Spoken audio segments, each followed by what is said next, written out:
喺清晨嘅寧靜中，喺夜晚嘅燈火下，每日與主同行，喺愛裏面與主相會。我係阿青，讓我哋一齊打開心靈之窗，讓神嘅話語成為亮光，指引前行嘅方向。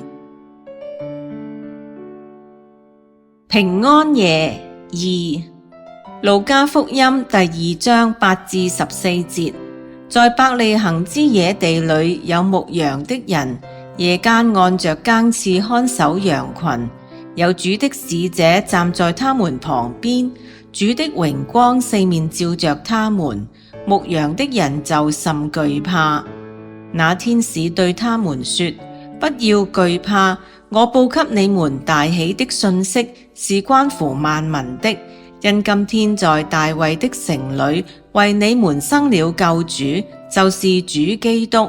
你們要看見一個嬰孩包着布，臥在馬槽裏，那就是記號了。忽然有一大隊天兵同那天使讚美神說：在至高之處榮耀歸與神，在地上平安歸與他所喜悅的人。請細心思想以上經文。天使報喜訊俾牧羊人，喺伯利恆嘅邊度？咩時間？當時嘅氣氛會係點樣呢？主嘅使者點樣顯現呢？當時嘅氣氛有乜嘢轉變呢？牧羊人有乜嘢反應呢？主嘅使者報乜嘢喜訊呢？牧羊人可以憑乜嘢證實呢啲喜訊係真嘅呢？跟住有乜嘢事發生呢？新切入嘅角色喺度做乜嘢呢？佢哋所做嘅同主嘅使者所做嘅有乜嘢唔同嗎？你能夠想象當時嘅氣氛嗎？讓我哋一齊默想經文對我哋嘅意義啊！1. 牧羊人向眾人傳達嘅係乜嘢訊息呢？請留心讀，佢哋係傳神蹟嘅經歷，抑或傳耶穌？兩者有乜嘢差異呢？你呢？當你經歷神蹟之後，你會向其他人述說乜嘢呢？2.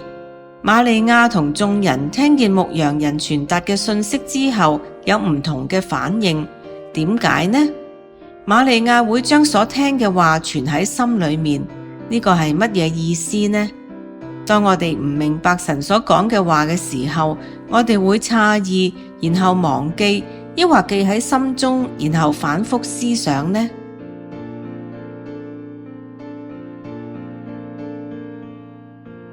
多謝收聽和諧頻道製作，每日與主同行。